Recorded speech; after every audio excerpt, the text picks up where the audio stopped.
Okay, good morning. We're back. So in this video, ipapakita ko yung isang diskarte ko na ginagawa to turn my diamond into cash. Okay? Kasi I'm looking for Sirad helm and vest para gawin kong item log. And so ito, papakita ko yung trade history ko. Nag-purchase ako ng unidentified or unappraised na mga Sirad items kasi tina-turn ko siya into item log. But nung inappraise ko na siya, it turned out na ganito yung kinalabasan. Defense power 21 with potion recovery rate plus may endurance to PvP pa siya. Another one, ito meron din siyang defense power na 21. And these are good stats.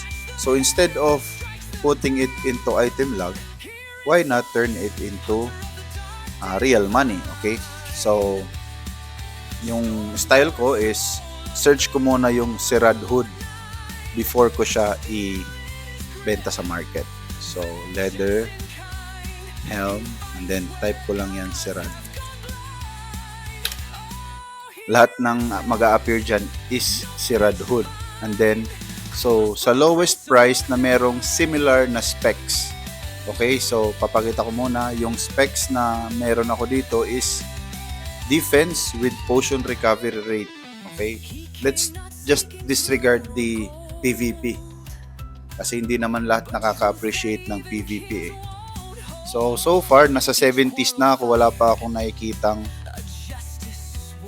defense power 21 na Sirad.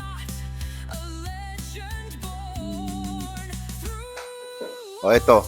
So the cheapest that I can find is 85. But yung 85 na is lang siya, defense power. Hindi niya partner yung potion recovery rate.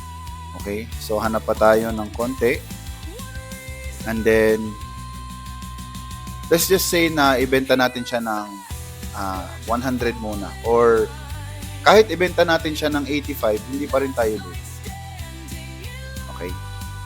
Sige, benta muna natin siya ng let's say 85. So, yun lang. So, yung diamond ko na in-income, kinita ko siya sa pagbebenta ng kung ano-anong items. Currently, ito yung mga yan. So, yung mga nabenta ko na item like Scorched Vest, Scorched Hood, ganyan. Itong mga, dito kayo tumingin sa mga sell. Kasi yung purchases, binili ko yan eh. Ngayon, I turned it into real cash. Okay?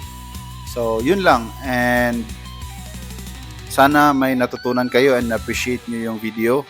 If meron pa kayong ibang style or tip kung paano maka-income, let me know. That's it for the video and keep grinding.